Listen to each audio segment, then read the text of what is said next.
Hello and welcome to JK maths. I hope आप लोग सब घरों पे सेफ़ होंगे, सुरक्षित होंगे और जेकेपी कांस्टेबल वाले अच्छे से अपनी रनिंग जो है वो कर रहे होंगे, कश्मीर वाले भी और जम्मू वाले भी। ठीक है, हम लोग पढ़ाई में क्या कर रहे थे? हम लोग पढ़ रहे थे हमारी सीरीज़ जो चल रही है वन चैप्टर वन शॉट। ठीक है, वन चैप्टर वन शॉट जो सीरीज़ चल रही है JKSSB forest inspector, wild life guard और फॉरेस्ट की जो भी रिक्रूटमेंट है और आने वाली JKSSB की कोई भी रिक्रूटमेंट, JKSSB हो या SSC को भी अगर आप टारगेट कर रहे हो तो उस सब के लिए जो मैं पढ़ाने वाला हूँ, जो मैं पढ़ा रहा हूँ वो काफ़ी है आपके लिए, काफ़ी ज़्यादा है आपके लिए। ठीक है, उसमें से आपका आराम से एग्ज़ाम क्वालिफाई हो जाएगा। इस चैनल का मकसद ही यही है कि आपको मैथ्स जो है वो इतना आराम से, इतना मज़े से पढ़ाया जाएगा, इतना आसानी से पढ़ाया जाएगा कि आपको सारा कुछ समझ आएगा। क्योंकि जो भी बच्चा इस समय JKP कांस्टेबल में रहा है ना, उसको कहीं ना कहीं पता है कि उसका क्या है, मैथ जो है वो वीक है। JNK वाले बच्चों में 50-60% बच्चा ऐसा है जिसका मैथ्स क्या है, वीक है। SI में 100 नंबर का मैथ्स है, कहाँ से करेंगे? आधा कंपटीशन यहीं से ख़त्म हो जाएगा। तो आपको सारा सिलेबस जो है वो यहाँ से कंप्लीट कराया जाएगा। ठीक है, तो हम लोग क्या पढ़ रहे थे? हम लोग चैप्टर 4 पार्ट 3 है जिसमें हम मेंसुरेशन 2D पे आज MCQs करने वाले हैं। मेंसुरेशन 2D हमने पढ़ लिया हुआ, बहुत अच्छे से पढ़ा था। आज उस पर क्या करने वाले हैं? MCQs करने वाले हैं। ठीक है, तो चलते हैं, MCQ स्टार्ट करते हैं अपना। अगर आप चैनल पे नए हो तो चैनल को सब्सक्राइब, लाइक, शेयर जो भी है आपकी मर्ज़ी है कर देना। टेलीग्राम लिंक जो है आपको डिस्क्रिप्शन में मिल जाएगा, जिस पे आप डायरेक्ट मैसेज करके डाउट अपना पूछ सकते हो। ठीक है, तो करते हैं अपना स्टार्ट।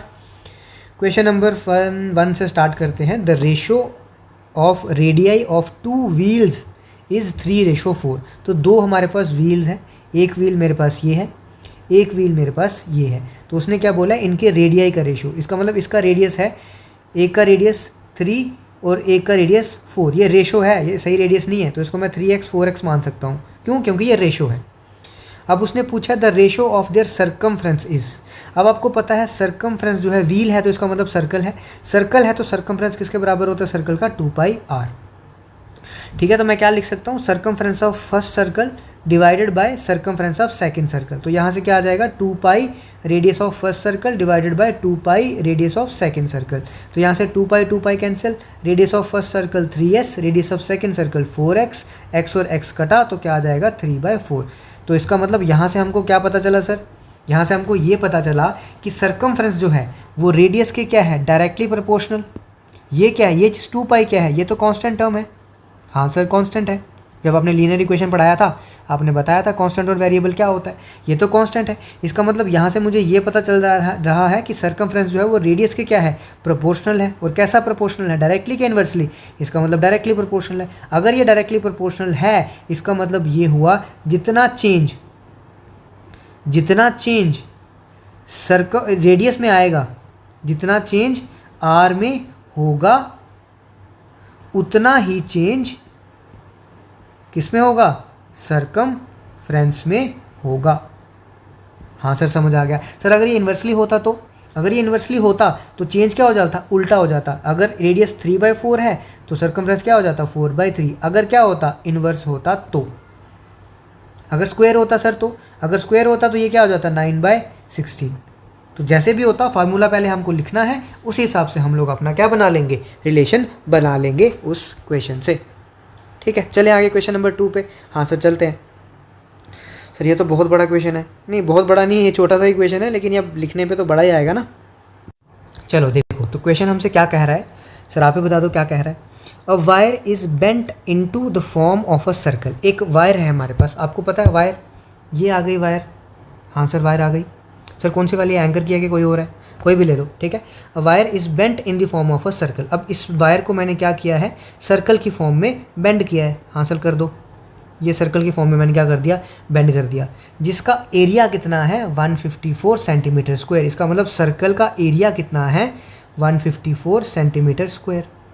ठीक है, क्वेश्चन ध्यान से, जब आप क्वेश्चन ध्यान से पढ़ोगे, एक एक लाइन पढ़ोगे, लिखोगे, अपने आप आपका क्वेश्चन सॉल्व हो जाएगा। अब बोल रहा है if the same wire is bent into the form of equilateral triangle. इसका मतलब अभी इसी वायर को मैंने क्या कर दिया? इक्विलेटरल ट्रायंगल की फॉर्म में बेंट कर दिया। इसका मतलब ये वायर क्या थी? सर्कल थी। अब सर्कल को ही क्या कर दिया? दोबारा इक्विलेटरल ट्रायंगल की फॉर्म में क्या कर दिया? बेंड कर दिया। ठीक है, कुछ दिया है इक्विलेटरल ट्रायंगल का? नहीं दिया है। इसका मतलब क्या पूछा उसने? Approximate area of the equilateral triangle पूछा है। अब मुझे बताओ कि ये जो वायर थी पहले क्या थी, सर्कल, ये जो वायर थी अब क्या बन गई सर, इक्विलेटरल ट्रायंगल बन गई। इसका मतलब ये हुआ जो वायर की लेंथ थी वो तो सेम ही रहेगी ना, वायर की लेंथ थोड़ी ना चेंज हो जाएगी। अगर मैंने 1 मीटर की वायर ली है, सपोज़ अगर मैंने 1 मीटर की वायर ली है, उसी 1 मीटर से मैं क्या बना रहा हूँ, सर्कल भी बना रहा हूँ, उसी 1 मीटर से मैं क्या बना रहा हूँ, ट्रायंगल भी बना रहा हूँ। इसका मतलब जो लेंथ है वो क्या रहेगी, सेम। अगर लेंथ सेम है, सर्कल के केस में मैं लेंथ को क्या बोलता हूँ, सर्कमफ्रेंस बोलता हूँ। हाँ सर बोलते हो। इसके केस में, ट्रायंगल के केस में मैं लेंथ को क्या बोलता हूँ, पेरीमीटर। टोटल लेंथ को क्या बोलता हूँ, पेरीमीटर। इसका मतलब सर आप मत बोलो, मुझे पता है क्या इसका मतलब हुआ, तो बताओ क्या मतलब हुआ सर। इसका मतलब ये हुआ कि सर्कमफ्रेंस जो है सर्कल का वो पेरीमीटर ऑफ ट्रायंगल के बराबर है। बिल्कुल सही, शाबाश, बहुत अच्छे। इसका मतलब सर्कमफ्रेंस किसके बराबर है, पेरीमीटर के बराबर। अब सर सर्कमफ्रेंस के लिए तो मुझे क्या चाहिए, सर्कमफ्रेंस का फॉर्मूला क्या होता है, 2πr। तो मुझे आर तो दिया नहीं हुआ सर, अब क्या करें, लेकिन आर नहीं दिया तो आपको क्या दिया, एरिया तो दिया है ना। आपको पता सर्कल का एरिया किसके बराबर होता है, πr²। तो πr² की वैल्यू कितनी दी है, 154। तो यहाँ से क्या करो, 22/7 multiply by r² equals to 154। यहाँ से हिंट क्या होता है, ठीक है। पहले तो ऑप्शन देखो, ऑप्शन आपको क्या दिख रहे हैं, यहाँ पे पॉइंट्स में है, तो हो सकता है कि ये पॉइंट्स में ही कटे। यहाँ से हिंट आपको देखना है, लेकिन आपको ये भी दिख रहा है कि ये स्क्वायर है, इसका मतलब ये डायरेक्टली कटने वाला है। इसका मतलब जो भी टर्म बाकी बची हैं वो कटने वाले हैं। इसका मतलब ये 22 है, तो ये किससे कटता है, 11 से। 11 × 2, इसका मतलब ये भी 11 से कटेगा ही कटेगा। तो 11 × 1 11, पीछे कितना बचा, 4, 44। 11 × 4 44 हो गया, 2 और ये 7 से कटा। तो r² किसके बराबर हो गया, ये वाला 7 और ये वाला 7, r² इक्वल्स टू 49। तो r कितना हो गया, 7। सर यहाँ से मुझे एक शॉर्टकट भी बता दो ज़रा। अब आप ये याद रखना, जब भी एरिया 154 सेंटीमीटर स्क्वायर होगा तो उस केस में रेडियस कितना होगा, 7। ये आपकी बहुत ज़्यादा हेल्प करेगा। जब भी सर्कल का एरिया 154 होगा उस केस में रेडियस कितना होगा, 7। हाँ सर रेडियस तो आ गया। अब जब रेडियस आ गया तो सर अब सर्कमफ्रेंस निकाल लो। तो सर्कमफ्रेंस किसके बराबर होगा, 2 × 22/7 × 7। 7 क्या है, रेडियस। 7 से 7 गया, सर्कमफ्रेंस कितना आ गया, 44। अब सर सर्कमफ्रेंस 44 आ गया, इसका मतलब पेरीमीटर क्या हो गया, 44 होगा। तो इसको मैं क्या लिख सकता हूँ कि सर्कमफ्रेंस 44 है, सर्कमफ्रेंस किसके बराबर है, पेरीमीटर के। तो पेरीमीटर ऑफ ट्रायंगल कितना आ गया, 44। अब पेरीमीटर ऑफ इक्विलेटरल ट्रायंगल होता किसके बराबर है, 3 × साइड। तो 3 × साइड किसके बराबर आ गया, 44 के। यहाँ से साइड किसके बराबर आ गई, 44/3। तो इक्विलेटरल ट्रायंगल की साइड आपके पास आ चुकी है। हाँ सर इक्विलेटरल ट्रायंगल की साइड आ गई। सर अब क्या पूछा है उसने, वो तो भूल ही गए। उसने अप्रॉक्सीमेट एरिया पूछा है इक्विलेटरल ट्रायंगल का। तो अप्रॉक्सीमेट पूछा है, आपको पता है एरिया ऑफ इक्विलेटरल ट्रायंगल किसके बराबर होता है, √3/4 साइड का स्क्वायर। तो मैं यहाँ से क्या लिखता हूँ, √3/4, साइड कितनी है मेरी, 44/3, उसका स्क्वायर मतलब मैं उसको 2 बार लिख सकता हूँ। हाँ सर लिख सकते हो, ठीक है चलेगा। 4 से गया 11, ठीक है जाएगा। अब इसको मैं क्या करता हूँ, √3 × 11 × 44/9, ये इस तरीके से आता है। अब सर क्या करें, अब सर हमारे पास कोई ऑप्शन नहीं है, हमको मल्टीप्लाई तो करना ही पड़ेगा। हाँ बिल्कुल करना पड़ेगा। तो अब सर मल्टीप्लाई कैसे करें, वो तो आप कर लोगे, नहीं सर आप करके बताओ। चलो तो क्या आया मेरे पास, √3 × 11 × 44। अब मैं क्या करूँगा, 11 × 44 /9 भी है, सॉरी, /9। अब मैं क्या करूँगा, 11 × 44 ना करते हुए इसको मैं ऐसे लिख सकता हूँ, √3 × 11 × 11 × 4। हाँ सर ये भी तो 44 ही होता है, बात तो एक ही हुई। लेकिन इससे मुझे ये पता चल गया, 11 × 11, 11 का स्क्वायर मुझे पता है ना 121 होता है। तो मैं यहाँ से 121 × 4 लिख सकता हूँ। ये मल्टीप्लिकेशन मेरे लिए ज़्यादा ईजी है, क्यों, क्योंकि 4 × 1 कितना हो गया, यहाँ से ये /9। तो √3 में अगर वैसा ही रखूँ, 4 × 1 4, 4 × 2 8, 4 × 1 4, तो ये मेरे लिए ज़्यादा आसान हुई कि नहीं हुई। हाँ सर आसान तो हुई, लेकिन सर अभी भी तो गड़बड़ है। तो आपको √2 और √3 की वैल्यू जो है वो याद रखनी है, क्यों, क्योंकि आपको ये कई बार क्वेश्चन में पूछ लिया जाएगा। ज़्यादा, इससे ज़्यादा आप √5 की रख सकते हो, उससे ऊपर आप नहीं जा सकते, लेकिन √2 √3 √5 की वैल्यू आपको याद रखनी पड़ेगी। तो √3 की होती है 1.73 × 484/9। तो ये आप अब मल्टीप्लाई करना पड़ेगा, थोड़ा सा लेंदी है, बिल्कुल है, मैं भी मानता हूँ इस चीज़ को, लेंदी है, लेकिन मल्टीप्लाई तो करना ही पड़ेगा। तो जब इसको सॉल्व करोगे तो आंसर कितना आएगा आपका, अराउंड 93। अब यहाँ से एक चीज़ ये भी आप कर सकते हो कि जब आप मल्टीप्लाई करके डिवाइड करोगे ना, तो पहले देखो कि ऑप्शन जो है वो कोई ऐसा ऑप्शन है, जैसे ये 9 2 बार ऑप्शन है, अगर तो 9 एक बार होता और 9 आ जाता तो आगे आपको करना ही नहीं था, यहीं से आपको टिक मार देना था। 9 के आगे एक लेटर और जाओ, आगे एक अल्फ़ाबेट सॉरी एक नंबर और जाओ, तो 3 या 0 आओ, देखा क्या आया 3 आया, बस उसके आगे नहीं जाना, इतने तक ही रखना है। तो मतलब आंसर हमारा क्या हो जाएगा, ए पार्ट हो जाएगा। ठीक है, समझ आ गया। चलें आगे। हाँ जी सर चलो, क्वेश्चन नंबर आ गया 3। ये जितने भी क्वेश्चन है ना, ये सारे अच्छे क्वेश्चन के उसमें आ रहे हैं टाइप में।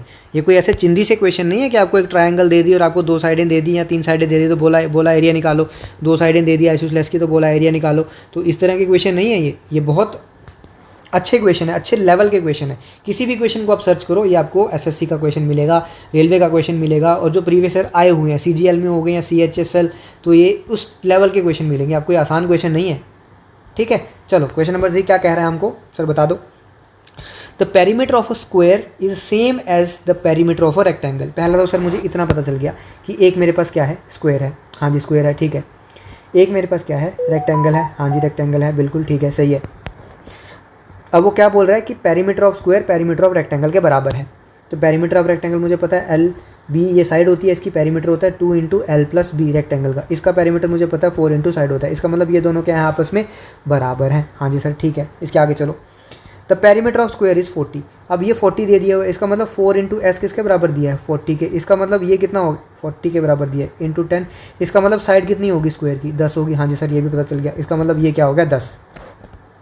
If it's width is 2/3 of its length. If it's width, इसका मतलब स्क्वायर की बात तो हो नहीं रही, क्योंकि स्क्वायर की साइड हमें पता चल चुकी है, उसकी लेंथ विड्थ तो सेम ही होती है, तो 2/3 तो हो नहीं सकता। इसका मतलब रेक्टेंगल की बात हो रही है। तो रेक्टेंगल की विड्थ किसके बराबर दी है, 2/3 ऑफ लेंथ। क्या समझ आया, विड्थ क्या दी है, 2/3 ऑफ लेंथ। तो इसका मतलब मैं क्या बोल सकता हूँ, width by length equals to 2/3 ratio बोल सकता हूँ। लेंथ को मैं कहाँ ले आया, यहाँ ले आया, विड्थ बाय लेंथ 2/3, या फिर मैं ऐसे लिख सकता हूँ length by width equals to 3/2। लिख सकता हूँ इस तरीके से। हाँ सर लिख सकते हो। अब क्वेश्चन क्या बोला गया है, बोला क्या था कि पेरीमीटर जो है दोनों के क्या है, बराबर। तो पेरीमीटर स्क्वायर का कितना था, 40। ये किसके बराबर था, 2 इंटू एल प्लस बी। अब एल मैं यहाँ से लिख सकता हूँ 3/2 ऑफ बी, तो 3/2 ऑफ बी प्लस बी लिख सकता हूँ ऐसे। हाँ सर लिख सकते हो। क्यों, क्योंकि एल और बी की मुझे रेशो यहाँ से मैंने निकाल ली। हाँ सर आगे बताओ क्या करना है। तो यहाँ से मैं लिखूँगा 40 divided by 2 equals to 3/2 B plus B. हाँ सर लिख सकते हो। ये कितना हो गया, 20। तो 20 equals to 5b divided by 2 लिख सकता हूँ। हाँ 5 इंटू 4, तो b कितना हो गया यहाँ से, 8 हो गया। अगर सर b 8 हो गया तो लेंथ किसके बराबर हो जाएगी, तो लेंथ है 3/2 ऑफ b। b कितना है, 8, तो 2 इंटू 4, तो लेंथ होगी मेरे पास 12। तो अब मेरे पास लेंथ आ चुकी है कितनी, 12। विड्थ आ चुकी है मेरे पास कितनी, 8। अब क्या पूछा है मुझे, एरिया। एरिया किसके बराबर होता है, रेक्टेंगल का, लेंथ इंटू विड्थ, जो कि होता है 12 इंटू 8। 12 इंटू 8 कितना होता है, ठीक है 96 होता है। तो एरिया कितना आ गया हमारा, 96 हमारा आंसर आ गया। मैं फिर बोल रहा हूँ, ये बहुत अच्छे लेवल के क्वेश्चन है। ये आपके चिंदी से क्वेश्चन नहीं है, बेकार क्वेश्चन नहीं है कि जो आपको 50 क्वेश्चन करवा दो, 60 क्वेश्चन करवा दो सेम टाइप के, और आप कर भी लोगे और हंसी हंसी, सर ये आंसर आ गया, सर ये आंसर आ गया। बच्चा भी खुश, टीचर भी खुश कि बच्चे का वो आंसर आ रहा है, टीचर भी खुश है, बच्चा भी खुश है कि सर बहुत आसान तरीके से करवा रहे हैं। आसान तरीके से नहीं करवा रहे हैं, वो क्वेश्चन ही आसान करवा रहे हैं। तो आपके ये बहुत अच्छे लेवल के क्वेश्चन है, अच्छे तरीके से समझना है इस चीज़ को। नहीं समझ आएगा कमेंट में लिख सकते हो, नहीं तो आप टेलीग्राम पे डायरेक्ट मैसेज भी कर सकते हो। ठीक है, चले अगले क्वेश्चन पे। हाँ जी सर चलो। तो क्वेश्चन नंबर 4 हमको क्या कह रहा है, a rectangle with perimeter 50 centimetre has its sides in the ratio 1:4। Sir ये तो हमें थोड़ा थोड़ा पहले जैसा ही लग रहा है, अभी तक पूरा तो पढ़ लो। What is the perimeter of a square whose area is same as that of rectangle. हाँ सर ये लगभग उसके वाला ही है, पिछले वाले में क्या था, पेरीमीटर बराबर दिया था, इस बार क्या दिया है, एरिया बराबर दिया है। ठीक है, पिछले में क्या दिया था, पेरीमीटर बराबर दिया था, इस बार क्या दिया है, एरिया बराबर दिया है। हाँ सर तो चलो स्टार्ट करते हैं। ठीक है चलो फिर स्टार्ट करते हैं। A rectangle with perimeter 50 centimetre. तो एक रेक्टेंगल आपके पास, हाँ सर ये तो पता है हमको कि एक रेक्टेंगल है हमारे पास। एक स्क्वायर भी है आपके पास, हाँ सर हमारे पास स्क्वायर भी है। क्या बोल रहा है, रेक्टेंगल का पेरीमीटर कितना है, 50, और इसकी साइड्स की रेशो कितनी है, 4:1:4। तो इसका मतलब लेंथ को मैं मान लेता हूँ x, विड्थ को मैं मान लेता हूँ 4x। मान सकता हूँ, हाँ सर मान सकते हो। इसका मतलब यहाँ से मैं 2 इंटू एल प्लस बी करूँगा तो क्या हो गया, पेरीमीटर दिया किसके बराबर है, 50 के बराबर दिया है। हाँ सर ठीक है, 2 से गया 25, 5x equals to 25, x equals to 5। तो x जब 5 आया तो लेंथ कितनी आ गई मेरी, लेंथ आ गई 5, विड्थ आ गई 20। इसका मतलब लेंथ आ गई 5, विड्थ आ गई 20। सर ये 20 तो लग नहीं रही है, आपने उल्टा बना दिया, कोई बात नहीं, कोई फ़र्क नहीं पड़ता। तो हमारी लेंथ कितनी आ रही है x और विड्थ कितनी आ गई है 20 आ रही है, ये पता चल गया। इसका मतलब इसका एरिया किसके बराबर हो जाएगा, इसका मतलब एरिया बराबर हो जाएगा 5 × 20, लेंथ × विड्थ कितना हो गया 100 हो गया। अब यही एरिया किसका है, स्क्वायर का भी है। स्क्वायर का एरिया होता किसके बराबर है, 4s स्क्वायर का एरिया कितना है 100 के बराबर। क्यों, क्योंकि स्क्वायर का एरिया किसके बराबर है, रेक्टेंगल के एरिया के बराबर है। सेम बोला हुआ है ना उसने। तो यहाँ से 4 से कटा तो कितना आ गया 25, एस स्क्वायर इक्वल्स टू कितना आ गया 25, तो एस कितना आ गया 5। सर ऐसा आंसर तो है ही नहीं, पहले देख तो लो उसने पूछा क्या है, what is the perimeter of a square. तो अगर साइड 5 है तो पेरीमीटर किसके बराबर होगा 4 × साइड, तो कितना आ गया 5 × 4 20। तो इसने कुछ गड़बड़ कर दिया है क्या ऑप्शन में, एक सेकंड रुको ज़रा, हमने गड़बड़ कर दिया क्या कहीं पे, एक सेकंड रुको ज़रा, ये सही, अच्छा हाँ ठीक है, एक गड़बड़ होगी। स्क्वायर का एरिया एस स्क्वायर होता है ना, 4s स्क्वायर थोड़ी ना होता है, तो एस स्क्वायर होता है। एस स्क्वायर जब 100 है तो एस किसके बराबर आ जाएगा, एस स्क्वायर 100 है तो एस किसके बराबर आ जाएगा 10। तो साइड किसके बराबर आएगी 10, जब साइड 10 है तो पेरीमीटर किसके बराबर हो जाएगा 10 × 4 40 के बराबर। सर आपसे भी गड़बड़ होगी, कोई बात नहीं, पढ़ाते पढ़ाते हो जाता है कई बार। ठीक है, तो चलिए अगले क्वेश्चन पे। हाँ जी सर, चलो फिर बढ़ते हैं अगले क्वेश्चन पे। अगला क्वेश्चन क्या बोल रहा है, the radius of a tyre, if the radius of a tyre is 7 centimetre. तो अभी आपको मैंने क्या बताया था, जब भी एरिया कितना होता है 154 तो रेडियस कितना आता है 7। अगर रेडियस 7 है इसका मतलब एरिया कितना है उसका 154। तो ये आप याद रख सकते हो, कई बार आपके क्वेश्चन में यूज़ होगा।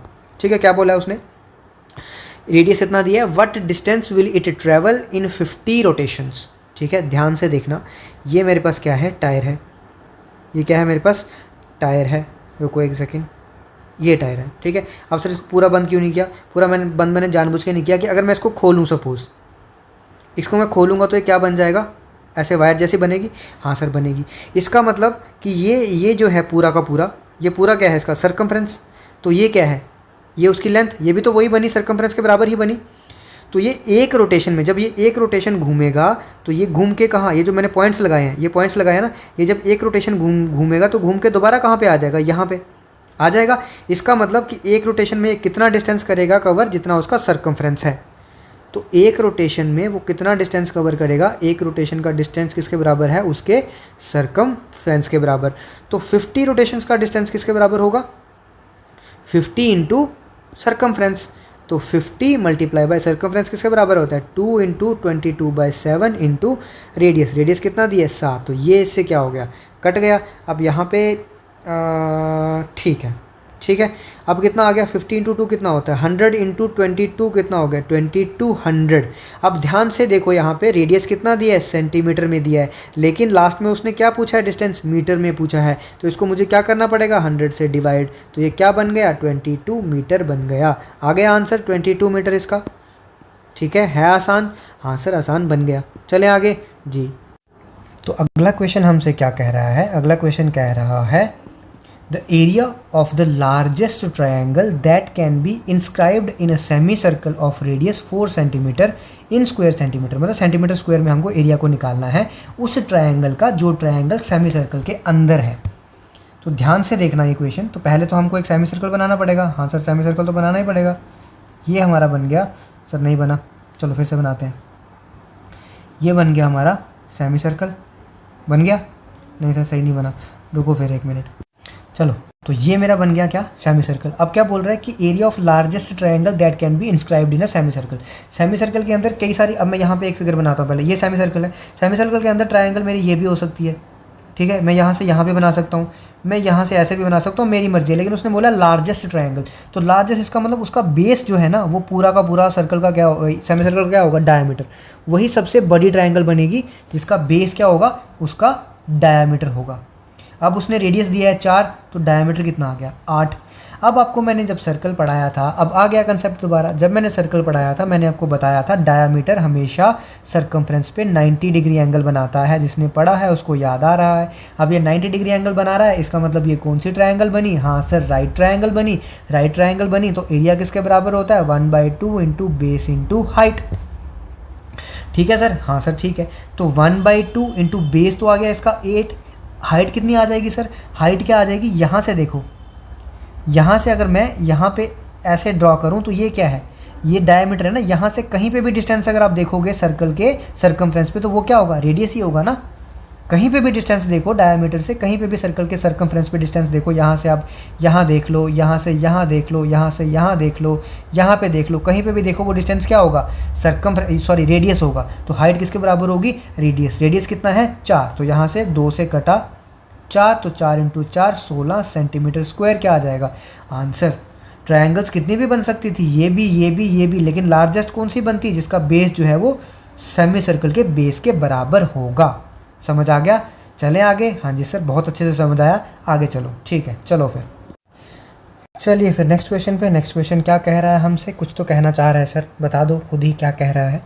अ वॉल ऑफ मेजरमेंट, एक वॉल है, दीवार है, जिसकी मेजरमेंट कितनी है 18 मीटर, 1 मीटर × 2 मीटर, मतलब लेंथ विड्थ हाइट किसी को भी आप कुछ भी मान सकते हो। इज़ टू बी कंस्ट्रक्टेड, वो हमको बनानी है, हम लोग मिस्त्री हैं, विद ब्रिक्स, ईंटों से बनानी है, ऑफ डायमेंशन, ईंट की जो डायमेंशन है वो 12 बाय 12 बाय 10 की है। अब ऐसे इक्वेशंस में जब भी पहली चीज़ क्या होनी चाहिए, पहले तो देखो यूनिट्स देखो सबके बराबर हैं कि नहीं। ऐसा तो नहीं कि 1 मीटर में दिया 1 सेंटीमीटर में दिया, अब वहीं फंस जाओगे। पहली चीज़ तो ये, तो यहाँ पे आप अगर ऊपर देखो तो मीटर में है, नीचे वाले देखो तो सेंटीमीटर में है। तो इससे आपको याद आ जाना चाहिए कि जब भी मैं कैलकुलेशन करूँगा लास्ट में मुझे या तो 2 ज़ीरो ऐड करने पड़ेंगे या तो 2 ज़ीरो से डिवाइड करना पड़ेगा। ठीक है, तो आपको ये पता होना चाहिए पहले स्टार्ट में ही कि मुझे यूनिट्स जो है वो डिफरेंट है, मुझे कुछ ना कुछ लास्ट में करना पड़ेगा उसका। अभी उसको इतना ही रखो। Find the number of bricks required to construct the wall. ठीक है, अब कितनी ब्रिक्स चाहिए, कितनी ईंटें चाहिए दीवार बनाने के लिए। तो हम लोग क्या है, मिस्त्री। चलो शुरू करते हैं फिर, ले आओ अपनी लोंडा ले आओ। ठीक है, तो हम लोग मिस्त्री हैं, हम लोग क्या करें, एक दीवार बना रहे हैं। ठीक है सर, चलो मिलके दीवार बनाते हैं। ये हमने दीवार बनाना स्टार्ट कर दी, ये हमने ईंटें लगा दी। सर बहुत जल्दी दीवार बन गई, छोटी सी दीवार है ना। ठीक है, तो अब क्या बोला है उसने कि दीवार का उसने क्या दिया हमको, पूरी दीवार का डायमेंशन दिया है। तो पूरी दीवार का डायमेंशन दिया है और उसने साथ में क्या बोला है कि ब्रिक, एक डायमेंशन की ब्रिक, मतलब एक ब्रिक का डायमेंशन उसने दिया है। मतलब ये एक क्या है, ब्रिक, ये एक ब्रिक है, उसका क्या दिया हुआ है हमें, डायमेंशन उसने दिया हुआ है। मतलब एक ब्रिक जो है वो, क्योंकि आपको पता है कि ये ब्रिक जो है वो क्यूबॉइड फॉर्म में होती है। वैसे तो ये क्वेश्चन मेंसुरेशन 3D का था, बट ये 2D में आ गया। तो एक काम करता हूँ, अभी यहाँ पे आपको समझा देता हूँ, बट ये 3D का क्वेश्चन है। तो एक ब्रिक जो है वो क्यूबॉइड फॉर्म में है, तो लेंथ उसकी 12 है, विड्थ उसकी 12 है और हाइट उसकी 10 है। अगर एक की इतनी है तो इसका मतलब कितनी लगी होंगी, सपोज मैं करता हूँ n लगी हैं, n ब्रिक्स लगी होंगी, तभी क्या बनी होगी, ये दीवार बनी होगी। एक ब्रिक की डायमेंशन मल्टीप्लाई बाय कितनी ब्रिक्स लगी हैं, तो टोटल क्या आ जाएगा मेरे पास, इस ब्रिक का डायमेंशन आ जाएगा। हाँ सर ठीक है, समझ आ गया। अब सर करना क्या है, अब वॉल्यूम जो है वो क्या रहता है, सेम। वैसे तो ये मैंने बोला कि 3D का क्वेश्चन है, 2D में आ गया तो समझा देता हूँ, बट है ये 3D का, फिर भी समझा देता हूँ आपको। 3D में भी करेंगे ऐसे क्वेश्चंस। तो क्या है, वॉल्यूम हमेशा क्या रहता है, सेम रहता है। इसका मतलब जो वॉल्यूम पूरे वॉल का है, जो वॉल्यूम है किसका, पूरे वॉल का, वो किसके बराबर होगा, एक ब्रिक का volume multiply by number of BRICS. यहाँ मैंने समझा दिया, एक ब्रिक को जब नंबर ऑफ ब्रिक से मल्टीप्लाई करेंगे तो क्या बनेगा, टोटल वॉल्यूम, और वही वॉल्यूम क्या होगा, इस चीज़ का वॉल्यूम होगा। क्यों, क्योंकि इसी ब्रिक से तो बना है ना ये। हाँ सर ठीक है, तो टोटल वॉल्यूम, और वॉल्यूम ऑफ क्यूबॉइड होता किसके बराबर है, length into width into height बराबर होता है। ये ब्रिक भी क्या है, length into width into height ही है, इंटू नंबर ऑफ ब्रिक्स कितनी लगी है, मैंने मान लिया n। अब वॉल की डायमेंशन क्या दी है मुझे, 18, 1 और 2, तो मैं क्या लिख सकता हूँ, 18 × 1 × 2, ये कितना है मीटर में। तो इस 18 को 100 से मल्टीप्लाई कर दिया, इस 1 को भी 100 से और इस 2 को भी 100 से, तो कितना बन गया, किस में बन गया, ये सेंटीमीटर में बन गया। डिवाइडेड बाय, अब सेंटीमीटर में क्या दिया है, ब्रिक्स की डायमेंशन 12, 12 और 10, तो ये दी है 12, ये भी दी है 12, ये दी है 10। तो ये 10 से तो पहले ये 10 काटो, कट गया। अब 2 से काटो ये 6, 6 से काटो ये 3, 3 से काटो ये 4, 4 से काटो 25, तो यहाँ से क्या बन गया, 25, 2 0 इसके और 1 इसका, 25,000। तो 25,000 ब्रिक्स लगेंगी सर, फिर तो बहुत टाइम लग जाएगा बनाने में। तो सारे लोग मिलके लगेंगे तो बहुत कम टाइम लगेगा, जल्दी से बना देंगे। ठीक है, तो 25,000 इसका आंसर आ जाएगा कि इतनी ब्रिक्स लगेंगी हमको एक दीवार बनाने के लिए, दीवार की डायमेंशन इतनी। ठीक है, चलें आगे। हाँ जी सर, चलो नेक्स्ट क्वेश्चन क्या कह रहा है, एक सेकेंड रुको।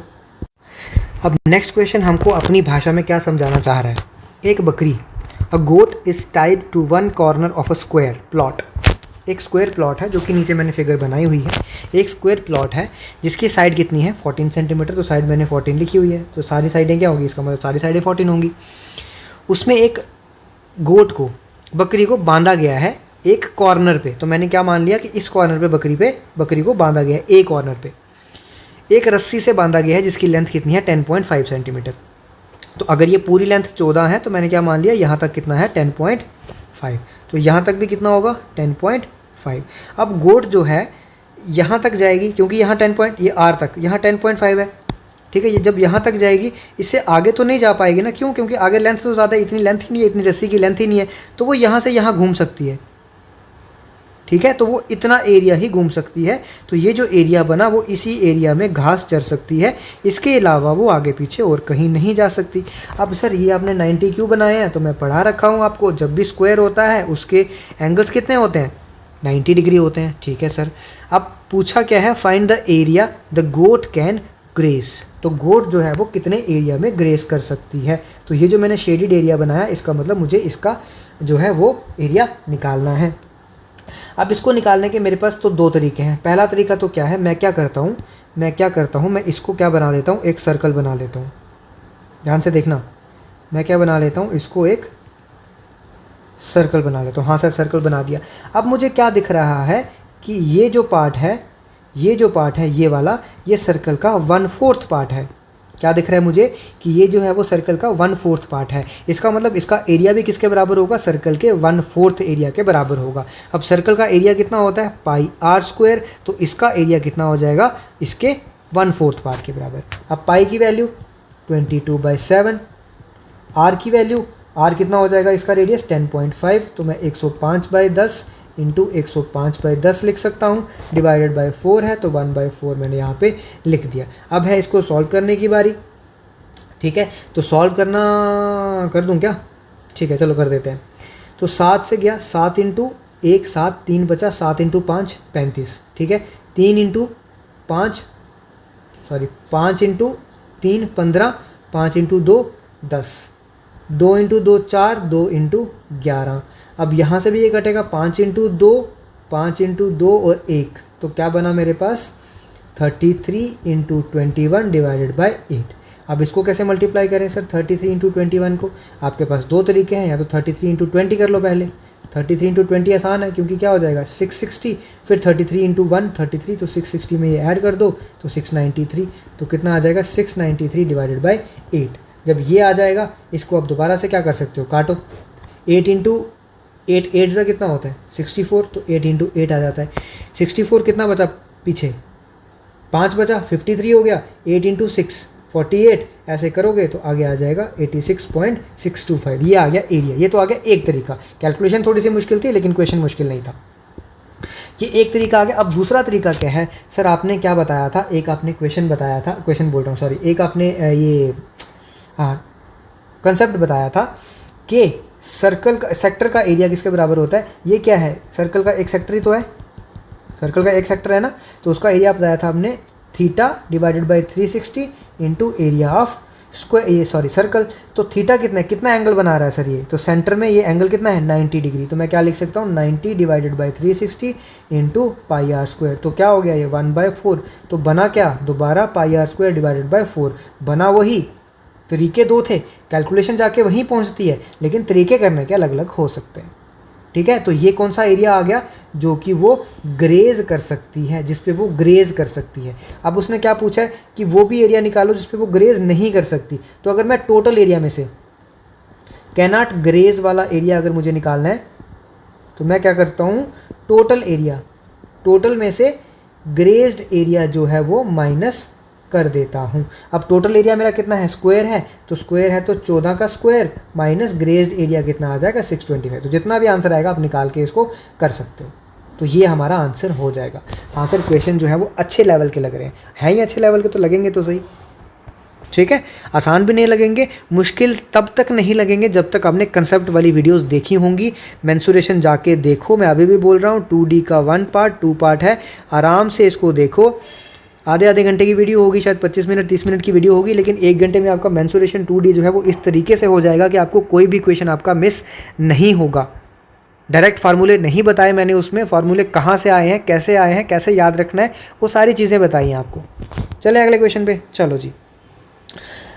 अ man walking at the rate of 18 kilometre per hour crosses a square field diagonally in 9 seconds. Sir ये तो क्वेश्चन बहुत कुछ अजीब सा लग रहा है, क्या करें अभी समझाते हैं, रुको। क्या बोल रहा है, अ man walking at the rate of 18 kilometre per our, square field है, तो मैं पहले स्क्वायर बना लूँ, 1 सेकेंड, तो पहले मैं स्क्वायर बना लूँ। हाँ सर पहले स्क्वायर बना लूँ। तो ये सर स्क्वायर तो नहीं लग रहा, रेक्टेंगल लग रही है। अरे तो ठीक है ना, स्क्वायर बना देते हैं, ठीक है अब लग रहा है स्क्वायर। हाँ सर लग रहा है, तो स्क्वायर बना दिया मैंने। अ man walking at the rate of 18 kilometre per our, 18 kilometre per our की स्पीड से भाग रहा है और वो डायगनली मतलब ये डायगनली स्क्वायर फील्ड को क्रॉस करता है 9 सेकंड्स में। तो सबसे पहले तो ये देखो भैया, ऐसे क्वेश्चन में भी सबसे पहले क्या देखना है, यूनिट्स पे ध्यान देना है। 1 किलोमीटर पर आवर है, एक कितना है 9 सेकंड्स है। अब देखो पूछा किस में है, इसका मतलब मीटर में, इसका मतलब जो किलोमीटर पर आवर वाला है पहले तो मुझे उसको कन्वर्ट करना पड़ेगा। तो मैं क्या लिखता हूँ, स्पीड मुझे कितनी दी है 18 किलोमीटर पर आवर। तो जब भी मुझे किलोमीटर पर आवर से मीटर पर सेकंड में जाना होता है, छोटे में जाना है तो छोटे से मल्टीप्लाई करो, ऐसा याद रखो। जाना किस में है, छोटे में, तो मल्टीप्लाई भी किससे करो, छोटे से। तो 5/18 से मुझे मल्टीप्लाई करना पड़ेगा। ये कैसे आता है, ये किलोमीटर को 1000 मीटर डिवाइडेड बाय और को 60 मिनट, इस तरीके से जब कन्वर्ट करोगे तो 60 × 60 सेकंड्स में, तो ये आपका निकल के आता है। पर ये आपको डायरेक्ट अब याद रखना है। 18 से 18 गया तो ये क्या बन गया, 5 मीटर पर सेकंड आपका बन गया। तो स्पीड उसकी कितनी आ रही है, 5 मीटर्स पर सेकंड आ रही है। और वो कितने सेकंड्स में क्रॉस कर रहा है, 9 सेकंड्स में क्रॉस कर रहा है। अब हमको क्या पूछा है, एरिया। तो एरिया निकालने के लिए मेरे पास साइड तो होनी चाहिए ना, मेरे पास क्या होना चाहिए, मेरे पास साइड होनी चाहिए। अब साइड मुझे कैसे निकालनी है, या तो मेरे पास साइड आ जाए या तो मेरे पास डायगनल आ जाए, कुछ आ जाए दोनों में से, तो मैं उसको निकाल सकता हूँ। अब वो फील्ड को डायगनली क्रॉस कर रहा है, आपको पता है स्पीड का फॉर्मूला किसका बराबर होता है, speed equals to distance by time. यहाँ से डिस्टेंस किसके बराबर होता है, स्पीड इनटू टाइम। स्पीड मुझे दी है, टाइम मुझे दिया है, तो अगर वो डायगनली क्रॉस कर रहा है तो मैं यहाँ से क्या मैं डिस्टेंस निकाल सकता हूँ डायगनल का। हाँ सर निकाल सकते हो। तो डायगनल का डिस्टेंस किसके बराबर हो गया, स्पीड कितनी है 5 और टाइम कितना है 9, तो मेरे पास कितना आ गया 45 मीटर। ठीक है, तो इसका मतलब डायगनल कितना आ गया मेरे पास, 45 मीटर आ गया। अब आपको पता है डायगनल जो है एरिया जो है वो किसके बराबर होता है, एरिया स्क्वायर का किसके बराबर होता है, साइड का स्क्वायर। लेकिन साइड तो मेरे पास अभी भी नहीं है। कल मैंने आपको एक फार्मूला बताया था कि अगर साइड नहीं दी हो, डायगनल से भी हम लोग क्या निकाल सकते हैं, एरिया निकाल सकते हैं स्क्वायर का। देखो जब मैंने मेंसुरेशन पढ़ाया था तो मैंने बताया था कि स्क्वायर का एरिया जो है वो डायगनल से भी निकाल सकते हैं, डायगनल का स्क्वायर डिवाइडेड बाय 2। क्या है, डायगनल का स्क्वायर डिवाइडेड बाय 2। तो इसी तरीके से करते हैं। तो यहाँ पे अगर मैं करूँ डायगनल का स्क्वायर, डायगनल मुझे कितना दिया है, तो यहाँ तो मैं लिख सकता हूँ डायगनल का स्क्वायर डिवाइडेड बाय 2। डायगनल कितना दिया है 45, तो 45 × 45 डिवाइडेड बाय 2। 45 × 45 कितना हो जाएगा, 5 × 5 25, 5 20 और डिवाइडेड बाय 2, तो कितना आएगा 1012.5 मीटर का स्क्वायर। तो ये वाला ऑप्शन मेरा आ जाएगा। ये यहाँ पे पॉइंट है, याद रखना। याद क्या रखना है, ये दिख नहीं रहा तो इसलिए। तो ये इस तरीके से आपको सॉल्व करना है, आराम से होगा। और ये बहुत सारे क्वेश्चन ऐसे आते हैं, आप फिर भी देख लेना। ये सारे क्वेश्चन प्रीवियस ईयर ही मिलेंगे, एसएससी सीजीएल के मिलेंगे या सीएचएसएल के मिलेंगे, प्रीवियस ईयर क्वेश्चन है। आजकल आपको पता है जेके एसएसबी किस तरफ बढ़ रहा है, एसएससी की तरफ बढ़ रहा है। ठीक है, चले अपने अगले क्वेश्चन पे। अगला क्वेश्चन क्या कह रहा है, सर बहुत बड़ा क्वेश्चन है, छोटा करो इसको, रुक जाओ 1 मिनट। तो नेक्स्ट क्वेश्चन क्या कह रहा है, the length of a rectangular plot. तो सर इसके बाद इसका मतलब हमारे पास एक रेक्टेंगुलर प्लॉट होना चाहिए। हमारे पास तो प्लॉट है ही नहीं। यहाँ पे बना तो सकते हो ना, हाँ सर बना सकते हैं। रेक्टेंगुलर प्लॉट की लेंथ कितनी दी है 15 सेंटीमीटर, तो ये आ गई 15, और विड्थ कितनी दी है 80, ये आ गई 80। ठीक है, a circular park with a radius of 7 centimetre is situated at one corner of the rectangle. एक कॉर्नर ऑफ द रेक्टेंगल पे क्या है, एक सर्कुलर पार्क है जिसका रेडियस कितना है 7 सेंटीमीटर। तो सर्कुलर पार्क है एक कॉर्नर पे, तो मैं ऐसा कर सकता हूँ कि एक मैं यहाँ पे ऐसा बना लूँ। ठीक है, और मैं क्या बोलूँ, ये क्या है एक सर्कुलर पार्क है। कहाँ पे, इसके कॉर्नर पे, बिल्कुल है। ठीक है, इसका रेडियस कितना बोला है उसने, रेडियस कितना बोला है 7। तो मुझे क्या पूछा है उसने कि area of the remaining land कितना होगा। तो मैं क्या करता हूँ, अगर मैं पूरे रेक्टेंगल का एरिया निकाल दूँ, पूरे रेक्टेंगल के एरिया में से अगर मैं क्या करूँ, सर्कल का एरिया जो है वो माइनस कर दूँ पूरे रेक्टेंगल के एरिया में से सर्कल का एरिया माइनस कर दूं तो मेरे पास क्या आ जाएगा, रिमेनिंग लैंड आ जाएगी। हाँ सर आ जाएगी। तो मैं ऐसा ही करता हूँ, रिमेनिंग लैंड यहाँ पे मैं लिखता हूँ, रिमेनिंग लैंड का जो एरिया है वो आ जाएगा रेक्टेंगल का एरिया माइनस सर्कल का एरिया।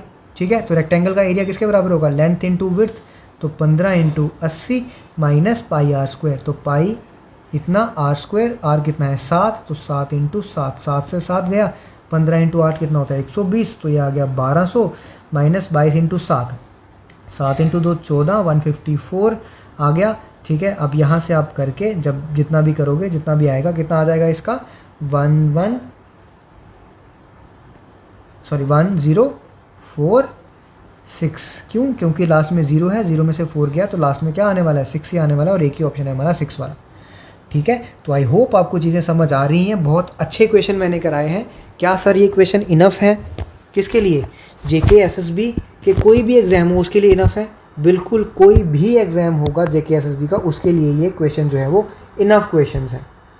चाहे वो एग्ज़ाम आपका जेके पीएसआई क्यों ना हो, उसके लिए भी ये क्या है, इनफ क्वेश्चन है। ठीक है, चाहे आपके क्वेश्चन 10 हुए हैं, लेकिन इस 10 क्वेश्चन में मैं बता रहा हूँ कि आप किसी के भी क्वेश्चन मेंसुरेशन के देख लेना, जितने भी यूट्यूब चैनल हैं जेएनके वाले देख लेना, खासकर आप 10 क्वेश्चन जो है ना उनके कैसे 10 क्वेश्चन होते हैं और ये वाले 10 क्वेश्चन कैसे हैं उनको कंपेयर कर लेना ज़रा सा।